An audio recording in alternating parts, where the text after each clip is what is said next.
Welcome to Classes of Mail. Before you listen, you should know that Alan Gigax is not in any sense an official spokesman for the post office, the NALC, or anybody else. His opinions are inherently his own and should probably be disregarded. Same for his guests. Any information you hear on this podcast could be wrong and should not be relied upon for any reason. Enjoy the show.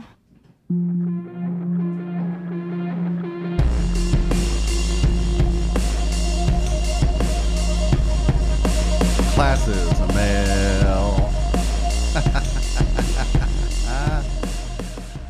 Hey everybody, welcome to another episode of Classes of Mail. I am here with Michael Brasaemle. He's still getting the audio set up. Hi everyone. All right, and we had a special visitor at our branch yesterday. We had yesterday, as we record this, was today April 2nd? Yeah. Yep. We had Mike Caref. Yeah, it was not a April Fool's joke. No, he was really was there. here. We had a real life presidential candidate. It is Yeah. pretty damn cool. Yeah. And so It was pretty cool that we had James Henry the month it before, was the month and then before, now we yeah. got him. So we're big time. I guess so. Yeah, we are Yeah. big time. And then there's going to be a whole bunch of people coming at the end of the month because we have our rap session. Mm-hmm. Yeah, there's speculation about whether Renfro will show up or not because it probably will not be a very friendly environment to Well, him. it wasn't too friendly, I guess, when it was near In the California State one. Convention, Yeah. right, when they gave him a vote of no confidence. Mm-hmm. Yeah, that is true. So I'll tell you, if he doesn't show up, I'm not going to miss him. But this is... Yeah, because all you're going to tell us is a bunch of BS. Yeah. Yeah. And this is the Region 1 rap session, which is put on by the business agent's office. Which we don't have one. Yeah, it really shines a light on the fact that we don't have a How's business he going to agent. explain that to us? Right. Yeah. That he didn't have one for 6 months. Yeah, dude, I can tell you that that's a question that I absolutely plan to ask if he comes, but I'll have to get in line behind 20 other people who want to ask the same question. Yeah, exactly. And there's no good answer for it. Nah. You know, he recently explained, so having Mike Caref here. Go ahead. Which I thought was hilarious because we kind of asked Mike Caref the same thing. Right. And he said, well, that is the presidential duty It to make is. sure that you put somebody in place. And I'm thinking to myself, that sounds like another president I know of. Yeah, who also doesn't want to appoint people when appoint to fill stewards. vacancies. Yeah, exactly. Yeah. Yeah, so one of the things that Caref said is that he talked to Renfro, and this will come up in my notes later, but since we're talking about it, he talked to Renfro about it, and Renfro says, oh, yeah, there's a couple people I have to talk to, and I should have a decision soon. Yeah. I don't know if he said soon. I'd like to think that he's afraid to say soon at this point, but whatever. That was the gist of what he said. Well, he said soon as in like he's saying, yeah, like in a couple weeks. That's what it was. I said, no, not happened yet. Right. And months later. Yeah, Still and didn't then happen yet. a month and a half later, Caref asked him the same question again. Oh, yeah, there's a couple people I got to talk to, and then it'll be a couple weeks. Now it's been 6 months. Obviously, it has not happened. And then when we had Barner at our branch for the installation of officers, he was asked the same question. And he said, it's a really important decision. This is like back in January. It's a really important decision. We don't want to rush into it. And so we want to make sure that we get the right person in place and to take over. The same bullshit that Brian says. It's all bullshit. Yeah. And, Caref talked about, I don't think he'd... So let me get this out of the way. In addition to Caref coming to our branch today was my scheduled day off, and I was able to hang out with him. I picked him up at his hotel, took him to a campaign stop, and then we went out to breakfast. I did not ask Alan how it was, so this is all new to me. You'll get to hear about it too. Yeah, dude, it was fantastic. It was really interesting. And I forget what I was about to tell about that. What were we talking about? The business agent? Oh, yeah. About, because I had asked him on the executive board or the executive council, are people starting to separate themselves from Brian Renfro? And he said, yeah, definitely. That people can see that ship is sinking. And they don't want to be tied to it, but they're all still kind of beholden to him. And so it's this dance that they're trying to separate, but they don't want to be too public about it or too outspoken about it. And it's really Caref and James Henry and Chris Jackson. From what I gathered from what Mac Julian. Mike was saying is that there is one person who's still holding on to Brian. And there's a few. Like Vafiatos? No. Somebody who's retired. Yeah. Who's in charge of retirees? Oh, Toth. Dan Toth. Yeah. Yeah, and I mean, there's a lot of speculation about what additional tickets are going to run. I actually have the inside scoop on an additional presidential ticket that is coming. I think he wouldn't want me to scoop him. So I'll keep it under my hat. But that'll be announced. But I don't think that Caref and Henry have too much to worry about from this new candidate who's coming. And I'm sorry, I know who you're talking about, and I'm sorry, I will not be voting for you. Yeah. I'm sorry. I think you know what you say, but dude, I agree with a lot of what the guy has to say. But all right, since we can't talk about it, let's go ahead and move on. All right, so the steward meeting starts at 7, or the branch meeting starts at 7:00, and I got a message from Caref that he was going to be a little bit late. He wound up only being like 10 minutes late, so that's not too bad. And that happens because he's going from one place to another, and it's just when the flight lands and when you can get there. The dude has a very busy schedule. So our branch president starts talking, and then when he finishes his remarks, Caref takes over. And when Caref comes up, he makes it clear right from the beginning that he's going to be taking questions, which is cool because when the CLC came, there were no questions. They did their speeches, and then that was that. And then they stepped down. The next person came up and gave their speech. So Caref made it clear, if you have questions for me, then I will be answering them. And then I have a bunch of notes from what he said while he was up there. So first he talked a lot about the mess that the NALC currently is. And of course, he's right about that. And that carriers are hungry for change.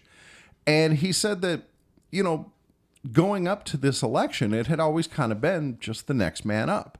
And that's what got us into this problem with Brian Renfro. And so now we actually have good options for president in the 2026 election. And I would agree with that. I would be happy with James Henry being elected. Obviously, I'm a CLC supporter, as are you.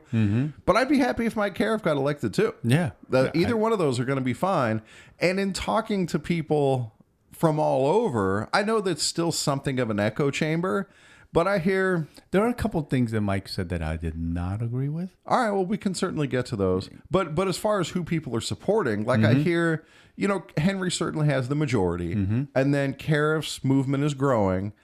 I don't hear anybody say they're planning on voting for Brian Renfro. So this is where I did not agree with Mike Caref, because he said that Brian is very smart.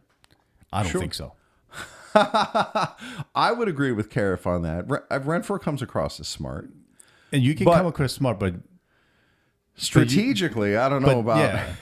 But a lot of stuff that he's doing is just dumb. Yeah, sure. And there's different kinds of smart. Dude, if you followed me around for a day, you'd be hard pressed to think I was smart. Brian is very good at talking, but actually doing the stuff, being smart stuff, he's not doing them. Yeah. One time I went downhill mountain biking and I had a bunch of protective equipment. This is like back in my early 20s. I was still indestructible. And so I was wearing like a full face helmet, like a motorcycle helmet, and elbow pads, knee pads, chest protector, the whole shebang, cup, because I knew I was going to be bombing down this hill. And, so the other guys who were with me were a little older. They were experienced mountain bikers. Like I was on a BMX bike. And they were making fun of me and started hitting me in the chest with my chest protector. And I wanted to show them how sturdy the chest protector was. So we had rented a truck to bring all of our bikes to Big Bear from like Enterprise Rent-A-Car. And to show them how tough the chest protector... Big Bear Lake? Big Bear Lake, California. Okay. Yeah. To show them how tough the chest protector was, I ran headlong into the side of the truck to show like, oh, look, I could take an impact, and put a huge dent in the side of this rental truck. Oh, no. Yeah. So what my wife says at the beginning of the podcast, there's something to that. She is familiar with me. All right. So anyway, but, it may be kind of the same with Renfro. He's smart about some things. That's the case with anybody. Yeah, but in the last 4 years, majority of the stuff that he's done has been dumb. Yeah, I'm not impressed with it. And Caref gets into some of that stuff in detail, so it's worth, we'll continue on. So Caref went on to talk about the contract negotiations last time, and he said even the executive council was kept in the dark about what was happening during contract negotiations. And that within, And that was dumb. yeah, that was dumb. And that within the executive council, the word soon became this running joke. And it was, wait, do you mean regular soon or Renfro soon? Yeah. And Renfro soon was over 720 days, wasn't it? it was 720 days. Yeah. So he also talked about, we had these bargaining positions. He said there were like, I don't remember how many bargaining positions he said that like the executive board had submitted, but it was like 600. I don't remember, but it was some big number. And that they were essentially unaddressed, you know? And he says, I would love to know, like, if this was put before the post office, what was their problem with it? What was their resistance? And there was just no information given, even to these people on the very inside. And that's some horseshit. And Caref is 100% right about that. I want to digress here for a sec because so the tone of the evening, you know, I don't have a recording for this one. I may get one at some point from his aide who came with him. But James Henry, you guys heard that speech, and he was like a preacher, very, you know, call and answer, getting people involved. And Caref was not that way. He came across like more like a professor. Yeah, exactly. Yeah. But dude, at the same note, this is what I wanted to remember is Henry's speech was very short on details and very short on specifics. And Caref had a lot of specifics and he had a lot of detail. And that's something that I really like about him. His platform is very well developed. And didn't he say it was like 14 pages on the internet? Yeah, something like that. Yeah. Oh, and that brings us to something really cool that happened is he said that he added education for rank and file carriers because of his interaction on my podcast. And dude, it felt so amazing to get singled out by Caref as he's standing up there in front of the branch. And he did that, wound up doing that a couple more times. As you know, our old boys club is looking and rolling their eyes as he's saying it. Right. Yeah. So anyway, getting back to what his talking points were, he said that he doesn't think the president should be the ultimate decision maker. It should be more seated in the executive board. And I know when I've talked to him about potential constitutional changes that he would support, that's one of the ones that he's consistently said is like there needs to be, you know, the power is seated in the executive council, not solely in the president. And we have constitutional amendments that are headed to the convention that essentially say that. And so it'll be interesting to see how that plays out. By the way, listeners, at some point in the very near future, I'm going to start going over the constitutional or the resolutions that are being sent to the convention. Oh, yeah, because we got to start thinking about those. I got a document from Stephanie LaGreca. Oh, dude. So I got a document from her that has a complete listing of every resolution that she's aware of. Okay. Cool. And yeah, so we're going to start going through that. Hey, this is what we're going to be voting on. But guys, if you have a resolution at your branch and you haven't sent it to Stephanie LaGreca, please do so, because we want to have this complete list so that we can strategize and, you know, figure out what we want to support and things like that. So yeah, if you have passed any kind of resolution, please send it to Stephanie LaGreca. If you need her contact information, she's on Facebook. You can also reach out to me and I'll give it to you. Yeah, even though we know most resolutions that Brian Renfro doesn't follow. Yeah. But at least we know this is election and the new president, hopefully he'll follow. Dude, that was something that Caref really drove home is there's a few things that Renfro is supposed to be doing, like the first and third Thursday of the month or whenever the contract updates are supposed to come out, and he's doing them at the wrong time. And like, what the fuck? This is so straightforward. It's such a simple thing to comply with. And it comes across as a fuck you to the membership. That, oh, you're going to tell me what to do? Well, fuck it. I'm not going to do it on those days, you know? And it's this fucking guy. And then the other thing. Oh, well, he actually mentioned who is the head of the membership or something like that. Well, the assembled body at the convention is in charge of the union. Yeah. Right. No, that's the voters, delegates. Yeah, right. The delegates at the convention. Yeah. That's top of the list. In authority. Yeah, and it seems like Brian Renfro's like, fuck you. We don't want to listen because the other big one that he's been ignoring is that he's supposed to activate backup DRT teams or dispute resolution teams when there's a backlog of grievances. And if management doesn't agree to activate them, then there was a resolution passed at the convention that said we're going to file a grievance. Yeah, a national level grievance. Right. And he hasn't done it. Yeah. And then the third thing that Caref talked about was we have this interpretive issue that's holding up a bunch of grievances right now that management is saying like, oh, well, we're not going to pay remedies to the branch or to the stewards or whatever. And so it's holding up all these remedies, including, according to Caref, any sort of monetary remedy that's outside of the norm, including like back pay issues that's being held up. And Renfro still has not scheduled that arbitration. Like it's not moving forward. Just think about it. How about if you were fired or removed for something that supervisor or manager did something to come after you and you didn't do anything wrong. And in the meantime, because this is being delayed on the back pay, you're not getting paid for 6 months, a year, right? Because of this stupid process that's going on. Yeah. What is that carrier supposed to do to live? Yeah, that's exactly right. And because here's where the other Mike Caref was talking about is that when these people are getting really harmed because they're not getting paid for 6 months, a year, and they're losing their house, losing their rent, and they get kicked out of the house or whatever it is, do they get compensated for that? No, they do not. Because he was talking about that. These people are not getting compensated for all these things, and that's another problem. Absolutely. Yeah, he talked about that when we were driving around this morning, too, that we need to start looking at remedies that do a better job of making carriers which I love whole. one of his resolve that he said, well, if they don't do it, then we file another grievance to have to pay double. Right. Yeah, exactly. I'm like, that sounds awesome. Because we need to be more aggressive with those things. Right. Absolutely. And, dude, that's something that he hit on as kind of a theme is that we have these ways that we can be more aggressive, more pushy with management, and we're just not doing it. And see, I agree with Mike because here's the thing. Because Post Office keeps on saying that they're broke, right? So if you hurt them with money, somebody will listen, okay? Because same thing happened in my station. I won over $500,000 in grievance money, okay, during COVID. Right. Okay? I blew out their fiscal money for years. Yeah. And so now they have to get permission for anything they want for my station. Right. To get permission from the Postmaster General because they blew the budget. Right. Okay. So I'm the bad guy right now because I blew the budget for my station. But am I really the bad guy, or is it a bunch of idiots that ran my post office? Right.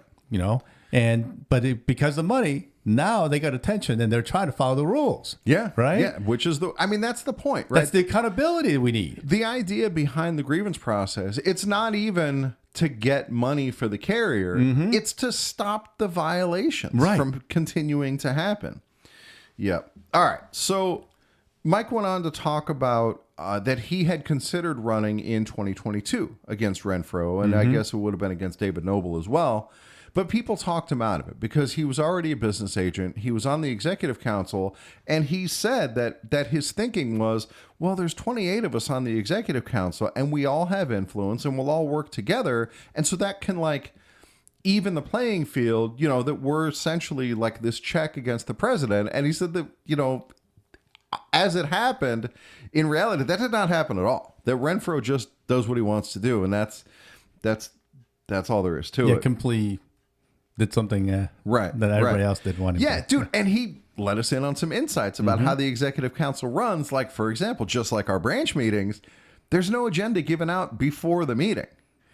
And so they'll go in blind and have no idea what they're going to talk about, which means they can't prepare to counter or address anything Renfro is going to say. Arguments or whatever. Yeah, just like at our branch meetings, we don't know what's going to be talked about. So people like me and Alan and a few others, good thing we're quick thinkers, though, to ask those questions immediately. But I'll tell you what, though. Dude, there have been times we get caught flat-footed. Yeah, and then we just don't know what to say at the time. Yeah, exactly. Because we're not prepared. We don't have the contractual rule and where it's at to argue back because they already have it. Right, exactly. And we're not prepared, so we don't have it right away. Unless it's something I know that I memorize in my head, then I can quote it, but otherwise... Yeah.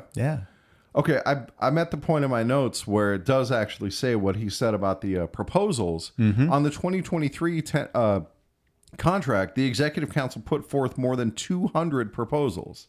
And yeah, it says here that they never even got a response from Renfro about, what was said about them, what the thoughts were. Nothing. And yeah, that is frustrating as hell. So basically, Michael Rivera filed saying he's not doing his job. Rivera? Oh, yeah, we filed charges against Renfro. Yeah, for saying he wasn't doing his job. Yeah. Sounds like he was correct.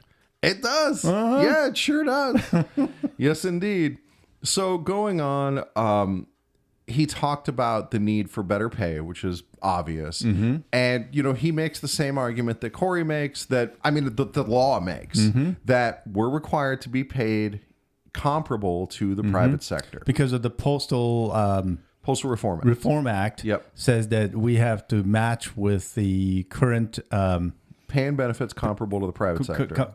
Compare to the private sector. Right now, the private sector that is closest would be the UPS, right? Where they make $49 an hour, and they make that in 4 years. Yeah, and they have 100% coverage and for their health 100% coverage for health benefit, and they don't have to pay for their uniforms. Exactly. Yeah, we do get a uniform allowance, but you know how useful that is, right? Dude, my allowance comes on the 21st, and I'm looking at maybe 3 pants, 2 shirts. Right. That's going to be the whole freaking allowance. Because the companies that do that, they're overcharging like crazy. Because have you ever bought pants unless it was like a dress pants? Yeah, dude, you're like $30. Otherwise, it's normally $30. Yeah. Yeah, and it's not like these are fancy materials. Exactly. Dude, that's something else that came up that I wound up talking to Renfro about when we were driving around today, is like the uniforms. That's easy for him to complain about. It's easy for Henry to complain about because it's obvious. Well, there is a uniform task force in the contract that they're supposed to meet every 3 months and, figure this shit out. What are they doing? Exactly. And so I remember a couple of years ago, like as I was reading the JCAM the first time, I'm seeing all these committees, all these, task forces. What are these people doing? Where are their reports? And I called National to be like, hey, where do I find these reports? And they kind of gave me the humana, what do you mean? And eventually I got put through to this guy, Dale or Doug Lape. And he was a great guy. Really liked talking to him. I felt like he really cared.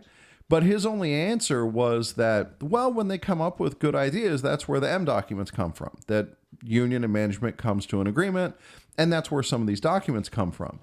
But I was talking to Caref about it, and he's like, dude, I don't think they actually meet. I don't think they do anything. Because I mentioned also like the parking committee that's supposed to meet every 6 months or something like that. And he goes, I seriously doubt that they even meet.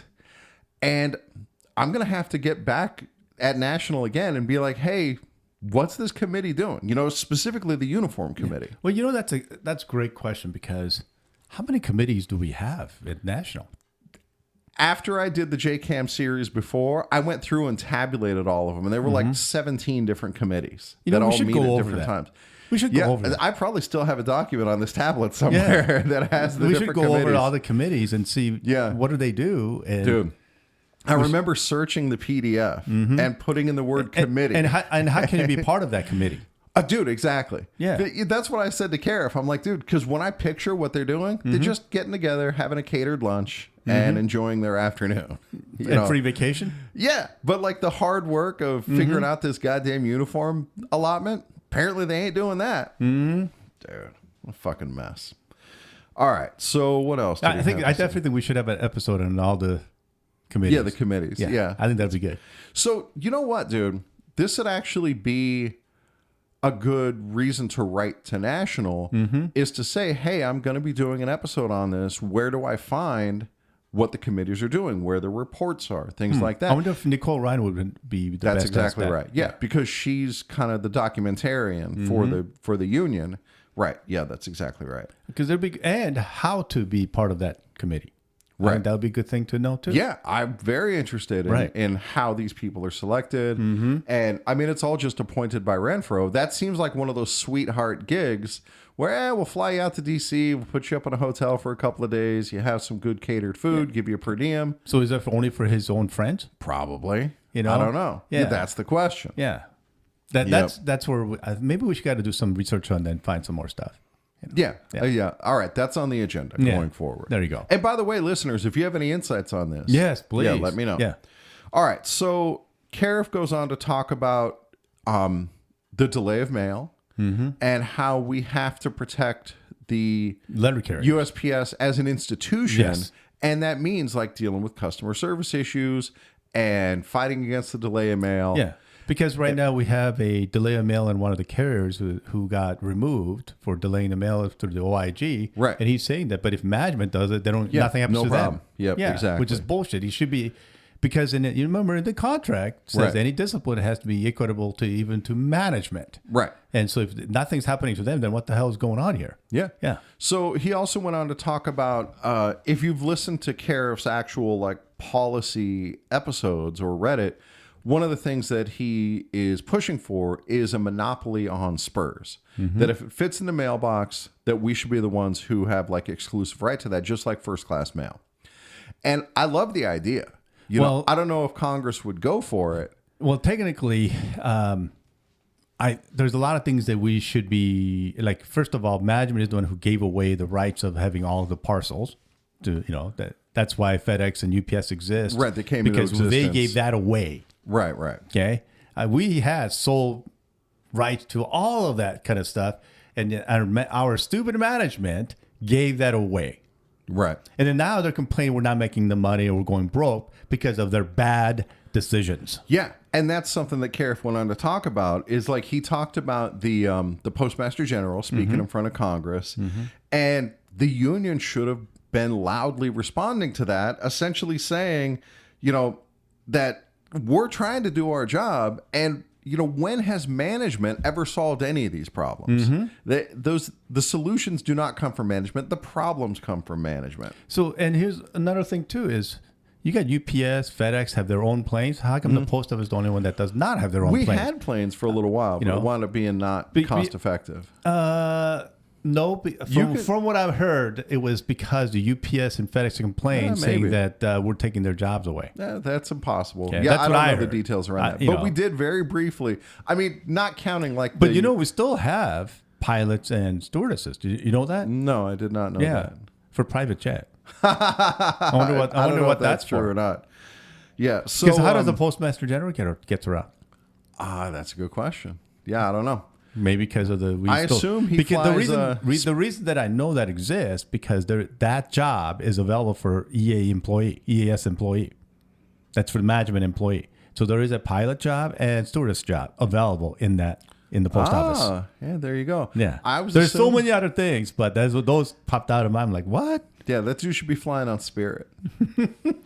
Okay, so then we get. He'll never fly in Spirit. He's got all the millions of dollars. He's from FedEx corporate. Right. When he was in corporate, he was probably making $1 million a year. Probably, at least. All right, so that brings us to the end of Caref's remarks, and then we get to the question and answer period. And there weren't a lot of hands that shot up, certainly in the beginning. And so I raised my hand. I'm like, well, I'll have a question for the guy. And so I asked him about the lack of customer service. And that the union, it seems like we're being dismantled from the inside out. That management is doing everything they can to diminish the level of service that we give to the public. What can the union do to push back against that? And that's where he talked about having like a press conference where we essentially get up to the mic and be like, hey, it ain't us. We're trying to serve the public and we're being held back by management. And then regarding the delay of mail, he said that it's really important at the local level to file grievances on the inappropriate delay of mail because it makes that paper trail. And then that evidence can be collected by the NALC and used to present to Congress, to present to the OIG that, this is what's happening. But it all starts at the local level with filing that grievance on, hey, this route didn't go out today. And he talked about but go ahead. So she said local, and the biggest problem is ours. Well, because I'll tell my stewards, hey, that's a grievance. Yeah. Oh, I called the halls. It's not a grievance. Sure. Yeah.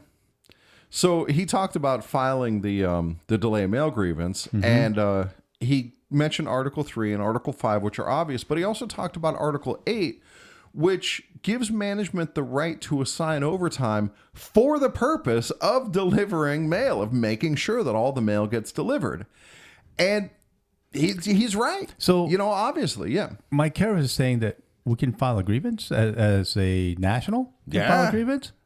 So if national can file a grievance, does that mean that local branch can file a grievance? Well, that's what he was talking about. Yeah. Was the local? Yes, that's right. And but yeah. both Glenn, Well, Michael, and our that branch might be president has said, we can't do that. We can't file grievance. That's your job as a steward. Oh, no. The steward should file the grievance, obviously. But I'm just saying the branch and the national can file grievances So- because they're stewards too. this is part of the reason that I asked the question. Mm-hmm. It's because I wanted it answered in that forum. So, president of our branch, he has another title. What is it called? Chair of the meeting? No, I don't know. Head steward. Chief steward. Yeah, Chief steward. Yeah, right? sure. That means he can file grievance for anybody. I don't know if he can file it informally. Probably he can. No, you can as a chief steward. There you go. Because he's relaying his job to all the other offices to do the steward work. Otherwise, he'd be the only one filing grievances. Yeah, there you go. See, so Right. he has I got the sole you.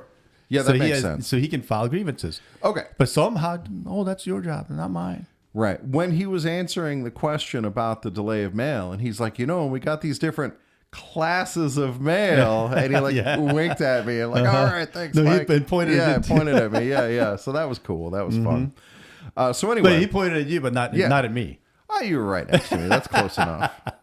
Yeah. So, let's see. What else did he say about? Oh, and then he also, I don't remember when this came up, but he talked about the OIG reports, and he mentioned that there's 2 episodes of Classes of Mail where you can hear. He did. Yeah. Yeah. So we talked about the OIG report. Yeah. So that was really neat. All right. And then That tells me he listens to our podcast. I know he listens to the podcast. Because Absolutely. Because he does. something like that has not happened from Corey or James Henry.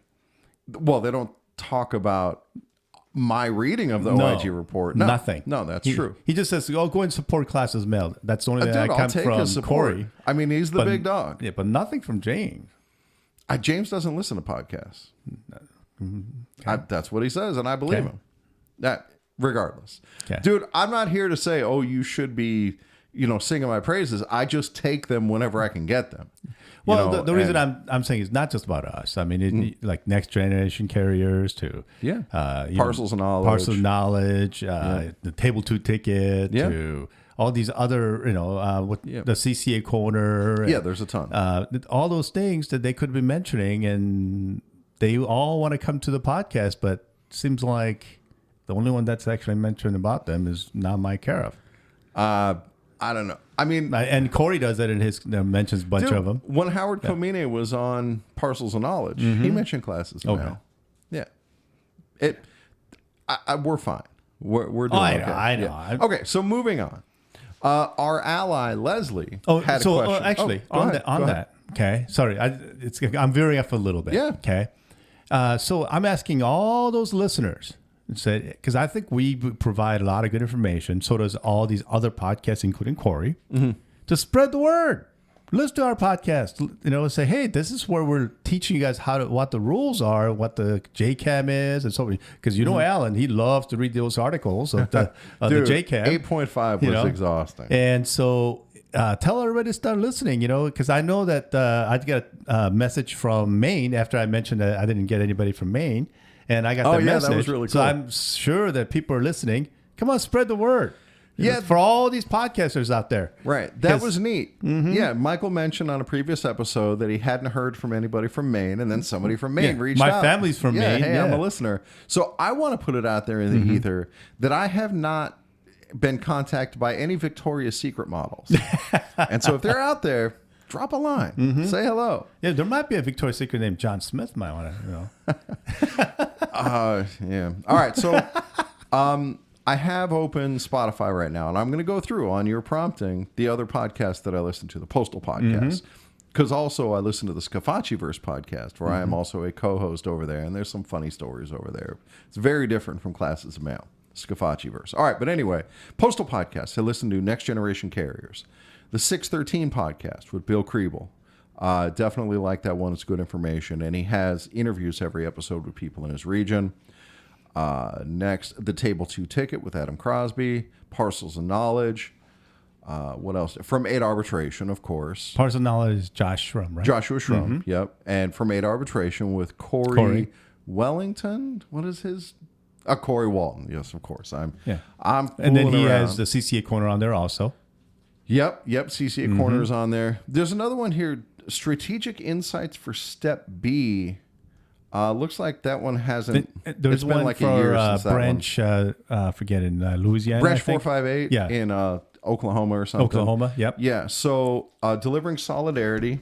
I listened to that one. That one has not put out an episode since February. So that's not too bad. Like 2 months it's been. Code Light Blue, which is Michael Rivera's podcast. He needs to make more of those. That's been a long time. The Postal Power Hour. Oh, that goes back all the way to 2024. Never mind. Tallest Nail with J-Ma. Those are great when they come out. Fed Up is no more. The Postal Stand-Up, my old podcast, is no more. NALC Branch 458. That one, the last one was in November of 2025. The Fight Like Hell podcast. Dude, the last one of those, December of 2025. What the hell, dude? And he's advertising that podcast on our postal record. He is on the back page of the postal record every freaking month. Yeah. And if you had to pay for it, I can guarantee that would not be in there. Right. Dude, and he'll say, like, when he makes speeches, I'm going to be, you'll be hearing from me on my podcast. The fuck we will. Mm-hmm. So there you go. Those are the postal podcasts that I listen to. If you guys have a recommendation. Obviously, there's one for Caref for Prez, too. Oh, yeah, of course. Caref for Prez. We're talking about Caref. Yeah. Dude, I don't know how I missed that one. What, is that relevant to what we're talking about? Yeah. All right. So anyway, the last thing on here is Leslie had asked Mike Caref about how do we fix the toxic environment on the workroom floor? And Mike had a really interesting answer to that. And that was, he says, we need to get rid of the board supervisor. And that's board, B-O-R-E-D. And we have so many supervisors. B-O-R-E-D or B-O-A-R-D? No, it was B-O-R-E-D. Because I was confused about that for like the first minute or so. Okay. We have so many supervisors and they have to justify their existence. And so they're looking for things to micromanage. Because that's the only aspect of the job that they have access to is these little teeny parts. And so it gets pointed at us. And he kind of floated the idea of bringing back the carrier, lead carrier, or whatever it was called, where we'd kind of manage ourselves. And, I mean, he's right on the money with supervision. Well, he mentioned something about like management using the excuse to check the efficiency of a carrier. Yeah. Okay. And that's not the case because the efficiency means is that is the carrier having an 8-hour route basically. Okay. Because that's the efficiency. Is the carrier having an 8-hour route, and so when they're just going out there and just watching you deliver the mail. Then pretending they're doing 1838 and so forth. And he said when they're doing that, all they're doing really is to just observe you and try to harass you. And so therefore it becomes a joystick of violence and behavior because any tools, any bullying and any, there was like 5 different things: bullying behavior, toxic behavior, physical behavior. Right. What's the one where you're talking to somebody? Sass. I don't know. But anyway, there was like 5 of them. I can't quote the whole joint about that whole sentence. But anyway, that becomes a joint of violence and behavior grievance when they do that. And I'm like, man, I filed that grievance many times back in the day. And I won all those. Yeah, you damn right. And then now that I was running for president and lost, the same president that I won the grievance on, same president, says, oh, it's not a grievance anymore. And then here's Mike Caref saying it's a grievance, which I loved, and saying that right in front of that guy. So. Right. All right. So let's wrap it up here. Okay. But hey, it was really nice to have Mike Caref here. Absolutely. Just like it was nice to have James Henry here. It was. With Corey and Howard. And we hung out after the meeting and were able to talk to him for a while. And then as I'm leaving, I'm like, hey, if you need, I'm off tomorrow. If you need a ride, if you want to meet up for breakfast or something, let me know. And he did. He actually reached out to me. Where'd you guys go for breakfast? We went to a place called Mr. Mama's. Never heard of it. No, it's over off of like Jones and Russell. Well, that's why, because it's like 45 minutes from where I live. Yeah, it's not super convenient to me either. But the way I found it in the first place is on TripAdvisor. It was like the #1 rated breakfast restaurant in Las Vegas. How was it? It's really good. There you So go. I've been there a few times before, and it did not disappoint today. Good. Yeah, it was very good. And so, yeah, dude, it was really cool to drive him around, and we just talk shop the whole time, which is great, dude, because when do you get an opportunity like that? Anything other specifics you could say, or something with secret? Well, let's see. Yeah, something that was really interesting was he talked about the process for nominations at the convention, and I was really surprised at the way it works. Is because, you know, I've never been there for it, is you have to give the president or the chair in advance this, you know, I'm going to be nominated. I'll be like I would send Renfro a note that says, I'm going to nominate Michael for business agent, and I'm going to be on microphone 4. And so the note will say, you know, Michael Brasaemle nominated for business agent, Region 1, Alan Gigax on microphone 4. So that I'm not running, by the way. Yeah. So that he can go around and it's not just a clusterfuck. And like, I thought it would be a more organic process, but I could see how it kind of can't be because you've got, you know, 3,000 people there. And so that was kind of neat, you know, just the little insights, the kind of inside baseball was really cool. And, you know, we talked about these things that I think are grievances, that he thinks are grievances. We talked about the need for clarification in the JCAM. Oh, dude, that was another insight. Was he talked about, I forget which issue he raised, but it was something that in the JCAM isn't super clear. Oh, it was 16.7, emergency suspensions. And he said that emergency suspensions are being misused. And he said that really it's discipline where you're just kind of skipping immediately to the discipline and then you got to justify it. And he said that there could be a clarification in the JCAM that would make that more apparent so that management might be less inclined to abuse it the way they do now. And he said he brought it to the attention of Renfro. 16 was to fix the behavior, not to discipline somebody. Right, exactly. Yeah. It's not intended to just have you out for months without due process. Right. And so he said that he brought up to Renfro the idea that, like, hey, we should rework this, you know, and get better language in here. And Renfro was opposed to it because, if we start trying to rewrite the JCAM, management might try to rewrite the JCAM too. So what? And exactly. Make dude. the arguments. Right, make your arguments. That's exactly right. That's called negotiating. Yeah. And the way it came up is I was picking his brain about what in Article 8, what constitutes an opportunity. Because goddamn does that need clarification. We've had that language for like 30 years in the JCAM, and you still can't get a straight answer about what an opportunity is. Well, not and only how that, they're to be counted. I think I talked about how clarifying our national constitution too. Sure. Yeah. And so, you know, that stuff was really interesting. And, you know, the last thing that I want to close out with is that I'm just a dude. You know, I'm just a carrier. Me too. I don't have any office, neither do you. And to be able to sit in the same car as this dude who is a national business agent, one of only 16 or 15, however many there are, and a presidential candidate, and to be able to talk about union stuff and actually keep pace in the conversation, it's incredible just to be in that kind of company. You know, I would have never thought that the podcast would lead to that. Like, that's really incredible. And then on top of that, you know, here's this dude, me, who can't even get appointed steward in his own fucking branch. And I'm going tit for tat with the business agent who's running for president. Like, it was really kind of surreal, dude. It's amazing. But, dude, it was easy with Caref because he's so human and so approachable. And it was a very cool experience. Yeah.